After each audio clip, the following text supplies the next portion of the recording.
లారీలు హమాలీల కొరత కారణంగా ధాన్యం కొనుగోళ్లలో కొంత ఆలస్యం జరిగింది అంటున్నారు మంత్రి ఉత్తమ్.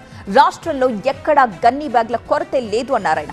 కావాలని కొంతమంది దీనిపై రాజకీయం చేస్తున్నారంటూ విమర్శించారు. 80-90% హమాలీలు బెంగాల్ నుంచి బీహార్ నుంచి రావడం జరుగుతుంది.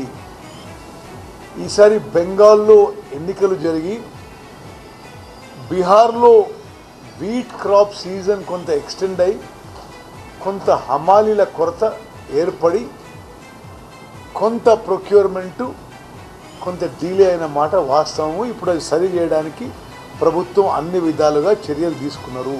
దీంట్లో గవర్నమెంట్ ఆఫ్ ఇండియా 52 లక్షల మెట్రిక్ టన్నుల కొనుగోలు చేయబోతున్నారు. ఇది మరి బీజేపీ వాళ్ళు జవాబు చెప్పాలి. వాళ్ళు మద్దతు ధర ప్రకటనకే వాళ్ళు పరిమితం అవుతున్నారు. ఆ మద్దతు ధరకి మేము కొనుగోలు చేసే మొత్తం క్వాంటిటీ మా నుంచి కొనుగోలు చేయడం లేదు.